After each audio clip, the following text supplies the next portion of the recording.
you because you're somebody who's come from thinking I'm this healthy young journalist gentleman going around the world, and the next day you've got kidney failure. Let me tell you, the only question I asked Professor Con is, am I going to die? Maisha no Maya, live well. Maisha no Maya, you have only one life, and that life you need to treat it well.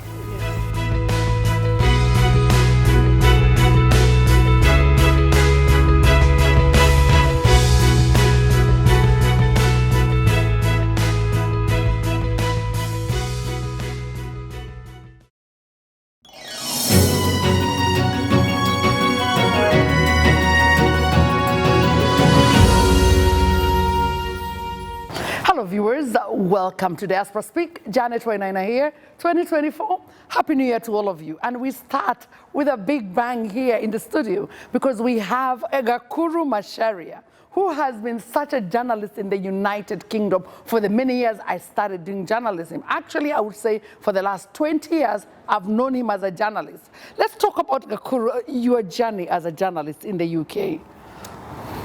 Thank you so much, Janet, for the good job you're doing, for the community, for all of us, building us, because without communication, we are dead. People will not know what is happening in North and South. People will not know how to solve their problems, because it's out of this communication that so many problems are solved, whether it's family, whether it's children, whether it's business, whether communication, even in the family, is everything. So you enabling us to communicate is a very special thing. Well, when we came to the UK, I have an engineering background. But I always say that education is only a platform for what you would like and want to be in life. Nobody was born a journalist. Nobody was born an engineer. Nobody was born a doctor, but it's when you have that education, then you can choose to be who you want to be. The environment will mold you. Absolutely. And when I came here, 95, 96, I realized the greatest challenge we had was to communicate between our communities, whether it's Kenyans, Ugandans, and Tanzanians, or people from East Africa. West Africa, they were well established. Caribbeans were well established. And other communities had their ways. They had communal places that they used to meet. I don't know how many meetings we held in our house trying to get communities together. Because those days, even meeting a person from Kenya was a problem. Because nobody wanted to speak Kiswahili or know that you are from East Africa. Because the problems were so many, and they knew if they met you, you are also a problem. So for us, we came with an idea of trying to bring the communities together for us to get to communicate and solve our problems. One being that many had immigration problems. The other one was housing, was a huge issue. Schooling for our children was an issue. We didn't know this country at all. And that's the time that we came together, four of us, Joe Goge, Wakava, as Mr. Mbio, and we all came together, a group of 4 Kenyans, and we decided to start a magazine, or initially a newspaper, called East Africa Magazine. Yes. I remember East Africa Magazine. Absolutely. Yes. We started it as a newspaper, yes. And these are the days initially when when Moi was in power. Moi era. Because also we had issues with him. Yes. And we needed to express ourselves. There were organizations like KMDJ. And others that with Mr. Mbio, again being one of the chairmen, that we wanted to be heard. We wanted to have a voice. And that voice was us. So we came together to form an organization, a media house that would enable this communication to happen, for us to pass our diaspora thoughts about those days of Moi and what we had learned of democracy in this country. And we had very, very, very good reception from the community. Somehow, from that time, the Ugandans started communicating with Kenyans in diaspora, Kenyans in diaspora started communicating with Tanzanians, and now we became one outlet. It was the only one that we could use. And then internet was not as good as it is today. You wouldn't know what was happening. To get a snapshot. Yes, and there's no social media. To get a snapshot of what was happening in Kenya was a scoop for us. And subsequently, we started from that time. And I think that's the time you guys started coming in, and we started working together in different media houses. By the time I got to where I was, Your prime in media. My prime, I was the KBC rep in the UK, as well giving news to Al Jazeera, KBC, BBC, Sky, all over. And actually, what we are going to talk about, I was in Darfur covering the Janjaweed war in Sudan. That's when a transformation happened in my life. That transformation. And I was going to say to you viewers, you need to listen to this because this bit is very important to each one of you feeling healthy wherever you are. So that transformation, you sleep one day feeling very good in Darfur, you're here covering the major news, and then you wake up the next day. Tell us about how did you know about your health issues? Well, life is interesting. When you think you are at your prime and doing very, very well, then probably God has different ideas about you. And if you remember very well, I had just made a huge event for Her Majesty the Queen, and that was about Kenya again. And I was very much honored by her and the country for honoring Kenya through us and what we were doing.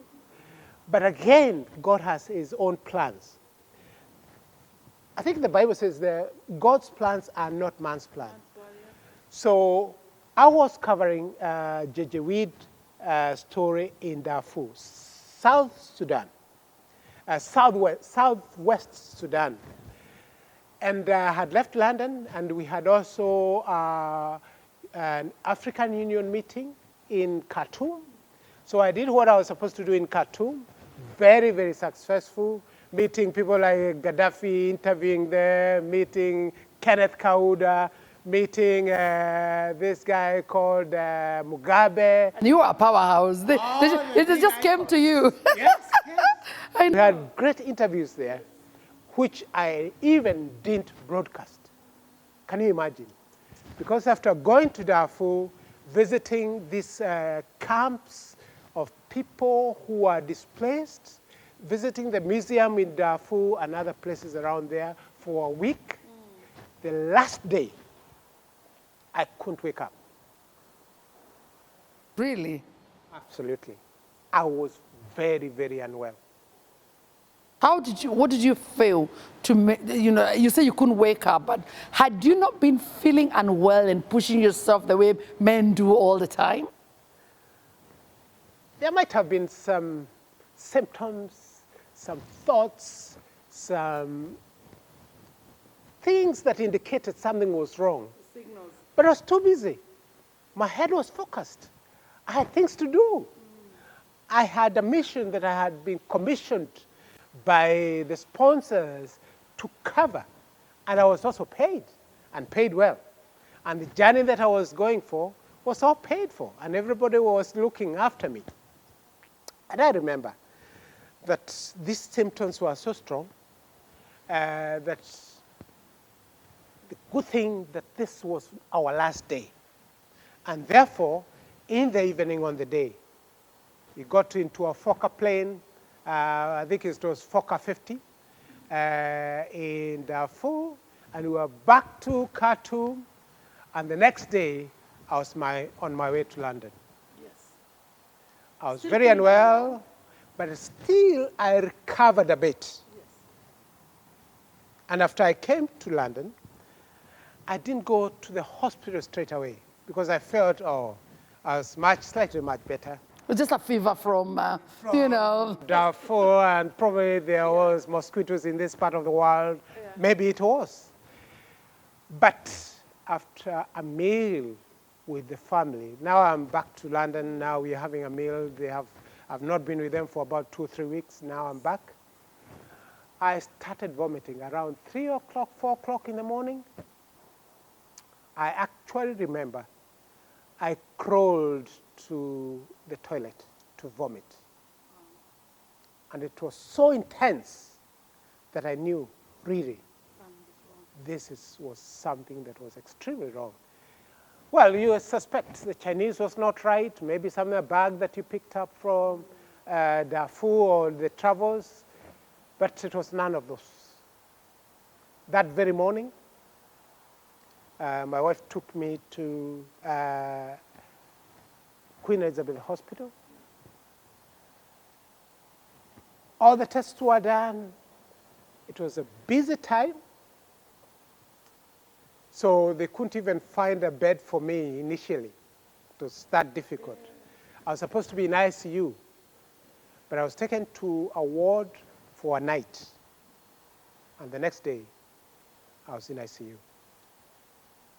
From Darfur, eat with your family, go to ICU. That was my journey. And within 24, when I was stabilized at Queen Elizabeth, I was off to King's. They blue lighted me to King's Hospital. This is where Professor Kon, who we are still good friends and we do communicate, and these are the people who have looked after me over the years, they told me I had a kidney failure. Kidney failure. Kidney failure. Initially, one would hope for kidney injury, because kidney injury, you can recover. But unfortunately, this was a total kidney failure. You're somebody who's come from thinking I'm this healthy, young journalist, gentleman, going around the world, and the next day, you've got kidney failure. What was that like for you? Let me tell you, the only question I asked Professor Kon is, am I going to die? That's the only question I asked. Now, because kidneys are organs. Yeah. When they fail, when you have organ failure, you expect that you'll die, generally. And especially even having done a lot of medical stuff in my life, it was still not real until it strikes you the way it did. She told me, no, but it means the rest of your life you'll be a kidney patient. I said, well, so I'll not die. Yes. That's good news. At that time, you're just looking for a light, isn't it? Absolutely. And I told her this, well, I'll do something with it. Because I asked her, how will my life change? As she told me, it's to be totally be transformed. You cannot do the things that you used to do in the same level, because you have to go on dialysis 3 times a week, 4 hours each time. So 12 hours of dialysis every week. Number 2 is that you'll be in different medications during that time. Your only way out, if it will ever happen, is through a transplant. And well, I read a lot. When you're on dialysis, you have between 5 and 10 years, maybe 15 if you're lucky, to live. So now I started digging about this kidney disease that I wanted to own, to make it mine. Because one challenge we have in life, one challenge we have in life is that you are a patient of one disease or another, but you never accept that actually you are ill. This is a big weakness as far as I'm concerned to many of us. You have had a cancer, you've had other conditions, there are so many, you're even blind, but you've refused the total acceptance and the whole of yourself, saying, now I am who I am now. So you were like, I am a kidney patient.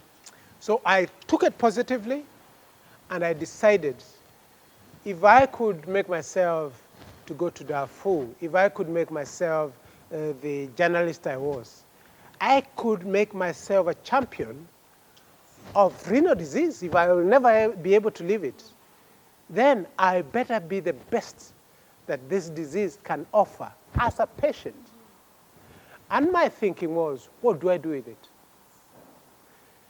The first thing that came to mind is that UK is fine, and I mean, there's nothing that we can do here that will be strange. We can encourage other Kenyans and other Africans that have issues with renal, but your impact will never be felt because the country has all the systems in place. In fact, I can only encourage those who are within ethnic group that I belong to not to get ill with kidney disease. Do everything you can. This part of the world, this kind of illness requires no customers. But is this something you did that made you get it? What you're saying, like, is it preventable? Because the way you're saying it is like people can actually not get it. Absolutely. It is preventable. If you know you're prone, and when I say you're prone, it means that probably in your family you have people with diabetes, high blood pressure, they might be suffering from kidney cancer, or in the past, because some of these diseases are hereditary.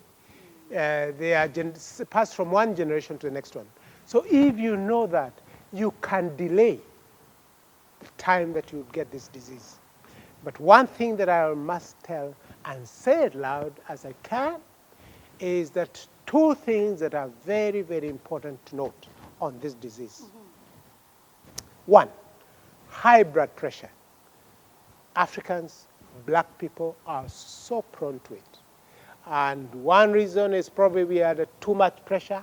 We never sleep enough. We never rest enough. And also sometimes we are taking so much salt in our foods. And we are not looking after ourselves as we should do. And subsequently, we become prone to it. Diabetes is a huge issue for dialysis patients or kidney failure patients. People should really watch what they eat, because in the end, we are what we eat. And that's a very serious issue that sometimes we never watch our sugars. There are people who are stuck on alcohol, a huge source of starch in many ways, and again, you are trying to intoxicate yourself, and everything that you're drinking must pass through the kidneys, because you must understand any fluid that goes through your system must pass through the kidneys into your urethra and out. The big filter. Absolutely. Yeah. And many of us are not taking care of those kidneys. And subsequently, when you hit your 50s and 60s, they've had enough of you. And they just want to get rid of any work that you want to give them. They will have gone. And dialysis is a place that I would not like people, if it's possible, to avoid it. The experience was really hard. Because it ties you to a machine for the rest of your week. It's only people who are daring like me that even during that time I've traveled to West Africa, Mali, Gambia. And after dialysis, you're like, yeah, I've got my passport. Where's Gakuru? Yes, yes. But with all that, you're planning to support the community. You're going through dialysis. Did it ever occur to you that maybe, time to get surgery or replacement? Did it occur to you that you probably needed that, or did your doctor offer that? Well, the beauty of being in Europe is that there are several things that happens. So you have dialysis as an option, so you will not die if you have a kidney failure. You have a transplant that is also an option. So you have a transplant, it is possible for you to extend your life through the transplant. And there are two types of dialysis. Again, there's one called peritoneal dialysis and hemodialysis. Those are two different modalities that they use for kidney failure. But the two options that you have is either you are on dialysis or you'll have a transplant. These are the two. Now, dialysis is the first step after kidney failure, and this will give you reasonable time, probably to go to the next phase, called transplant. The only issue with transplant is that you must get either a donor, or they call live donors, or you do what they call cadaveric. And cadaveric is on your driving license. You have somewhere that you are asked to opt in or opt out in organ donation. Should we opt in then? The good thing, the law has changed. Yes. The law has changed that now everybody is a donor in the country. Yes. The only thing people can do is to opt out. Okay? Which means that you not want your organs to be touched when you are brain dead. Because again, that's the option that they have. When you're brain dead completely, because that's what human being is, then it's at that point that they harvest organs for different, that are healthy for different parts, liver, kidneys, other parts that they may require for different, because again, when one person passes on, he saves maybe 10 or 20, a lot of other people in the process of that. So you had a first donor, do they have to match the donor? So there are very many processes that goes in place for a transplant to happen. Number one, blood type. Number two, tissue type. Number three, relationship. Number four, they also check if you have donated a kidney or you'll donate a kidney. Is it going to make you, as the donor, to have another kidney failure down the line? So they do extended tests to make sure that the donor will never, ever have a kidney failure in her life. In case they find as though there are challenges, there's a risk, they will not also do that test. They will not do the transplant. So, lucky enough, the Lord is good. I've come from a beautiful family, and they have been very helpful. I'm on my second transplant now, which happened in August the 4th. Second transplant? Absolutely. Wow. After 15 years, 10 years with one transplant, and then about 4 or 5 years on dialysis, and then I've just had last year now. Now we're in New Year. Yes. On the 4th of August, I had another lease of life to give me probably another 20 years. I don't know. But we've seen you around. Nothing has changed. You're still looking as bubbly as you were before. When is this time that Gakuru is actually sick, we are not seeing you? Because where we are going, we see you there, and you're looking very smiley. How do you take that? Because I can't imagine what it was like to go for the second transplant. Illness is, sorry to say this, it's also a condition of mind. You can choose to be ill even when you're healthy, but also you can choose to be healthy even when you are ill. And these are different types of people. I'm not saying it happens to everybody, but I'm saying that these are conditions, because again, a lot of things happen in your mind. If you train your mind that even you can overcome pain. There are people who have lived in caves for a long time after they've been lost during their adventures. And they survived. And they survived because you've got to condition your mind to overcome your situations. And therefore, for me, dialysis, for what was happening around me in different ways, which is painful, I only took it as a part of my life. I took it strongly as a way of survival, but it doesn't define me as per se. I own it. That's why I said I own this disease. It doesn't own me.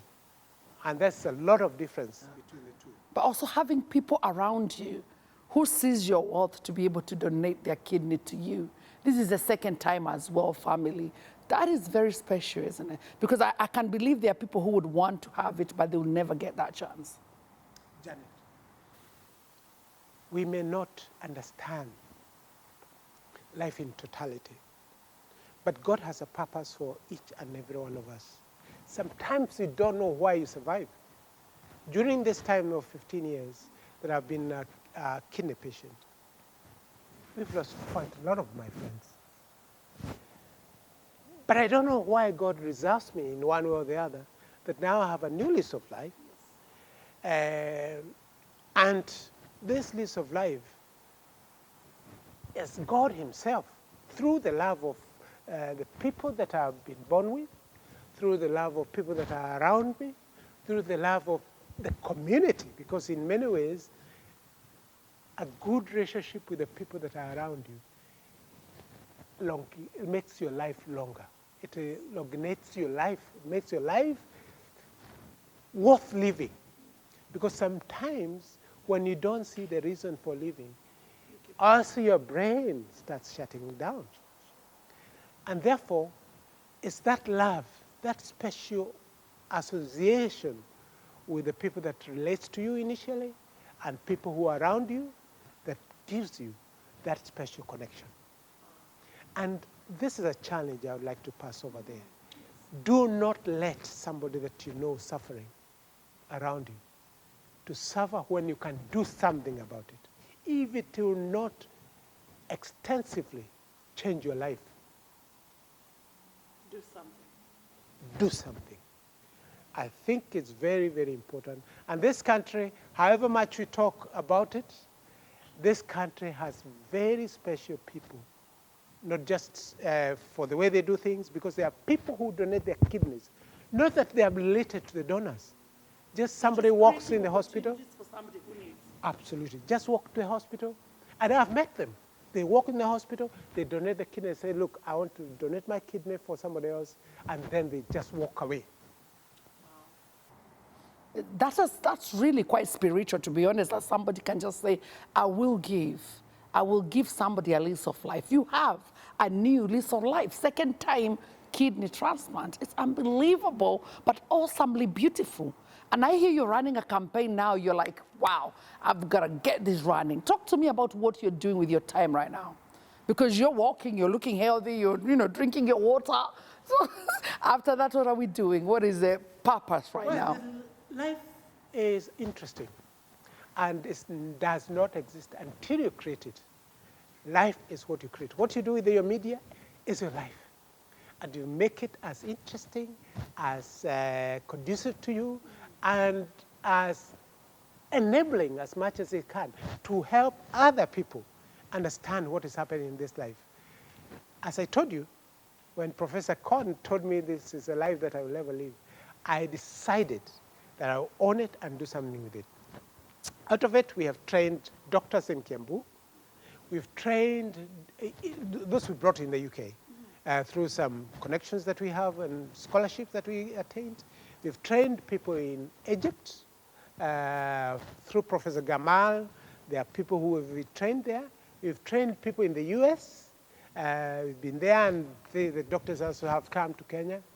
And at the moment, the greatest achievement that I would say we have just the students that we had, a cohort of 50 students, have just done their test on 17th of December,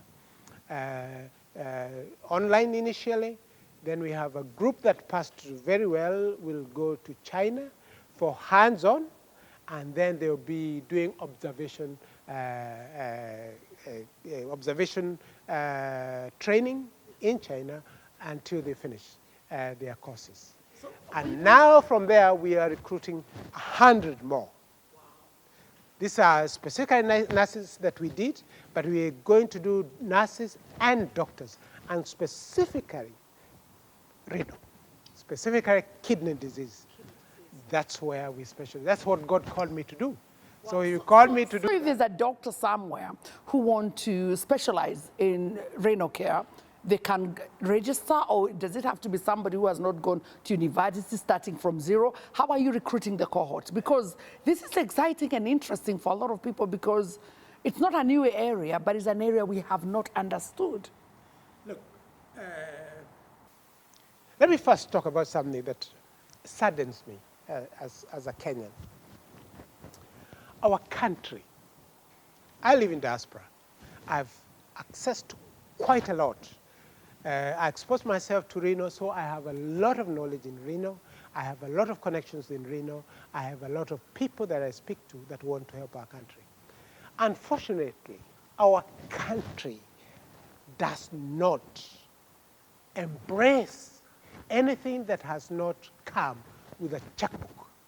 I'm doing charity work. I do not have a checkbook. I don't have. But the charity work that I have enables training to happen. You have solutions. I provide solutions. The first doctors that we trained came via Kiambu County. I must say this without any shame.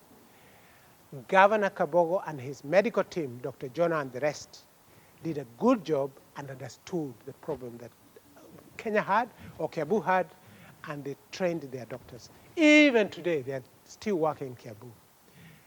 The doctors from Nyeri, we trained them in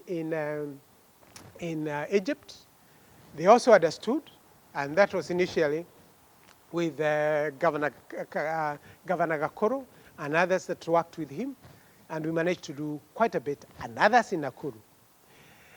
At the moment, I'm begging, and I'm saying begging because we've written so many letters, universities to come and embrace what we are offering so that we can offer the country a solution on Renal. What is the challenge? Why are they not accepting? Because I would believe if somebody's coming, if somebody is coming with a gift. I don't have a checkbook. The checkbook comes first before anybody can speak anything. Yes. Unfortunately, and I have no shame in saying it, because we have written letters. We want this to be anchored in the university.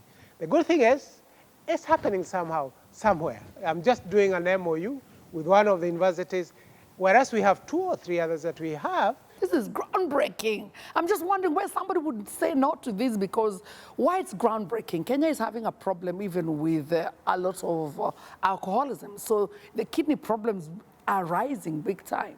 So the problem is bigger than we are thinking. And if we have a lot of doctors that are actually trained free of charge, why would we say no? Like Kiambu County has embraced, and we have doctors there. Nyeri County has embraced. So I'm going to give a challenge to other counties. Do you have a renal specialist in your hospitals, especially public hospitals? That's a big question. And that's what we're concentrating on. We would love to train more, but they, in my opinion, they need to, Kenya needs to open up. They need to embrace, they need to, whereas there was a diaspora conference, we do not know what the outcome was, because this should have been shared with you guys. And when it's shared with you guys, then we all know what we need to do and where we need to anchor ourselves to provide a service.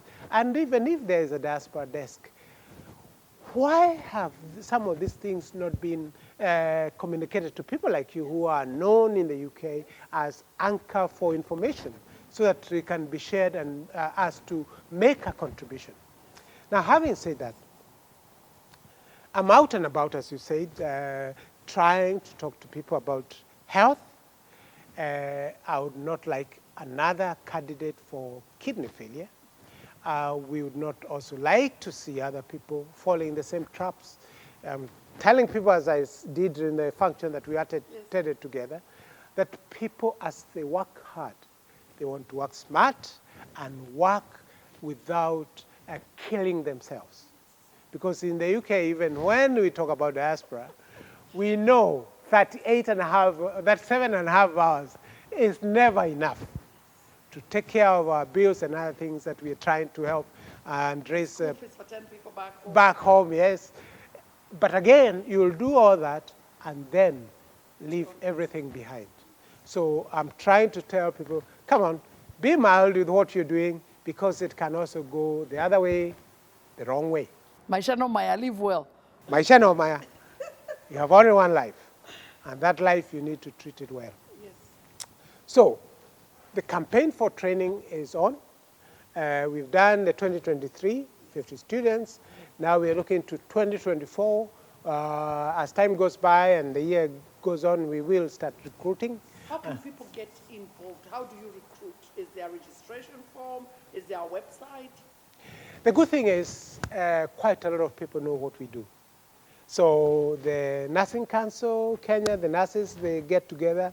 We ask them to register themselves. Those who want to specialize. Again, this is a very specialized area. So they are already either practicing nurses or people who have just finished their KMTC training, or people who are in renal units, because Kenya has now 41 renal units.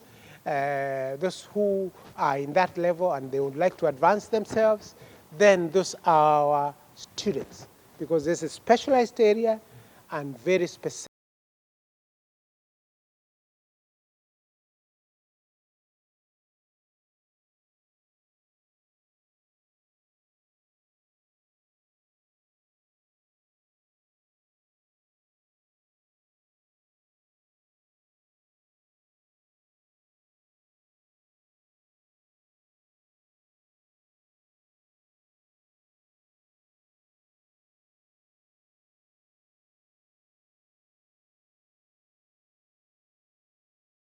Two, transplant, kidney transplant.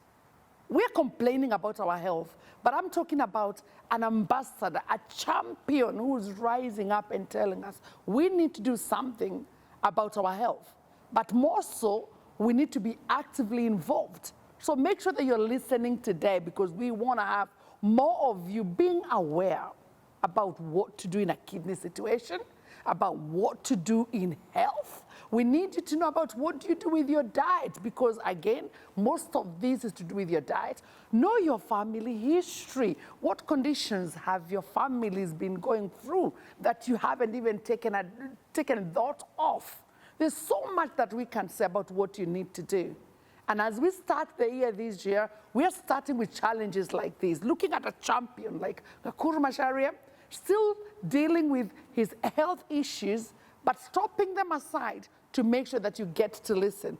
Gakuru, final message number one to the community, not just the Kenyan community, it's a worldwide community, because your influence is way beyond Kenya. Your influence is around. So what would be your message to the community? I'll say this. The first thing that people need to know is that whatever situation God's put you is not only for yourself. You need to find the purpose.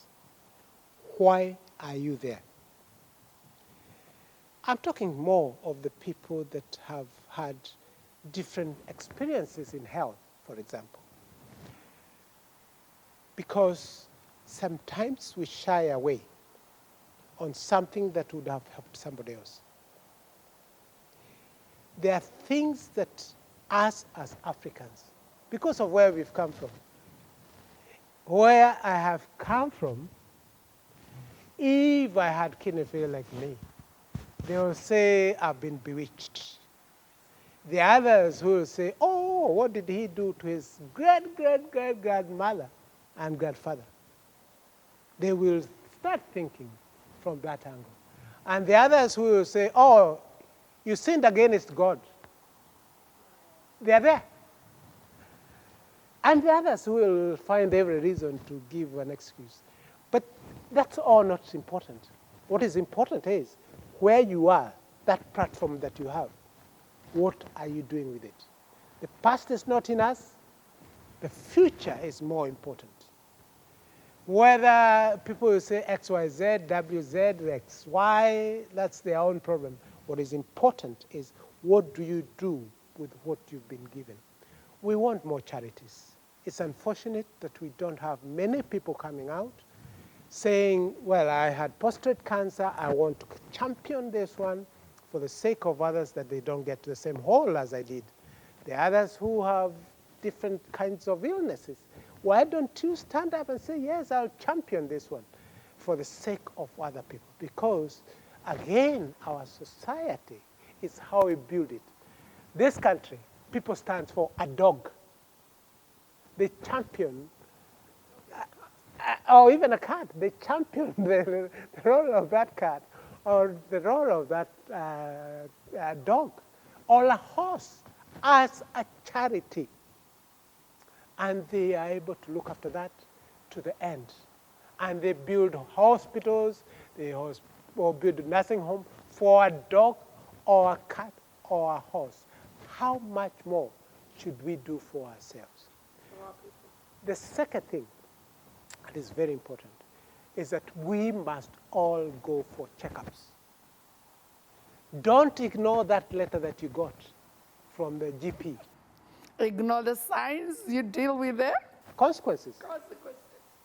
Do not, whether it's smear test, whether it's breast checks that are done, whether it's prostate cancer or prostate being checked, do not. In fact, you should be going to the hospital asking when. Even depression. Absolute depression. Mental health as well. Don't wait. If you see the symptoms, you are in the UK. You don't pay for your medication. You don't pay to see the doctor. Please don't wait until it's so late to do anything. Jump in. If you have any doubt, please go and be checked. Don't wait. MOT every year is very, very important. The third thing that I would like to say is we must look after each other. This is a big challenge because we know all the challenges that we all have, but find out how is your brother or sister or a cousin or your friend doing. I have few friends that I look after, and sometimes it surprises me when I go to their house and find the bottles of alcohol and other things that they are taking. And at that moment, they sober up a bit. They've seen Gakuru. They have seen. So we need to keep on checking on them and also passing the message all the time so that when anything happens, you say, well, I did what I could when I could. Because again, sometimes it goes wrong. It goes wrong. I think I don't want to finish the program before I ask, was there any effect of your disease to your family life? It's a big one. Kidney disease affects your whole life. As I told you, you have 3 dialysis sessions. So that affects anything that you want to do. Like now, I'm out and about with my son. I have no care under the sun. We go where we want to go and do what we want to do. I don't have to think about dialysis. And they have embraced the situation. Absolutely.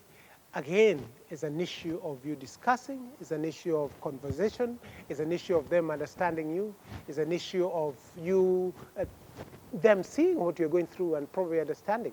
But it's not every family that will understand these things. It's complicated. I'll tell you that. It's not just this illness, but when people become ill, it's complicated. And it's up for the people concerned to hold strong and focus on the disease. Wow. Viewers, we can stay here for hours and hours and hours. We'll never finish because there's so much breadth of knowledge with renal activities that Mr. Gakuru has got to, even teach me and you and everybody else. There's so much information. But what I'm getting from the interview today is your health before your wealth. Take that MOT. Make sure that your doctor knows you're having some headaches here, some skin itch here and there. But more so, including me, I've taken the challenge, I will not procrastinate when it comes to going to see my doctor, making my health a priority. Number 2, as we've talked about before, our diet. Most of our great-grandparents never went to any hospital until their last days because they really made sure what they were eating, their food was medicine. So how can we get medicinal food, whatever we are eating at home? Make sure that's happening. Number 3, our lifestyles. Most of us are living inside our phones. All the time there, communicating with people you'll never see, forgetting the people that you are seeing here. So let's create networks around us, because when we sit with a brother and a sister, we talk, we release, we settle. But when we keep online all the time, we are really, really interacting with people that might not be there for you, especially when we're talking about your health. Today we're talking about renal. And we have said, Dr. Gakuru has said, we are going to need more people to come out as champion. Any conditions you're suffering with, make sure you come out as a champion. Until next time, viewers, I'm saying I have enjoyed this session, not only because he's a man that I know fight even when he's down. It's because personally, I've been inspired to go out and do my best.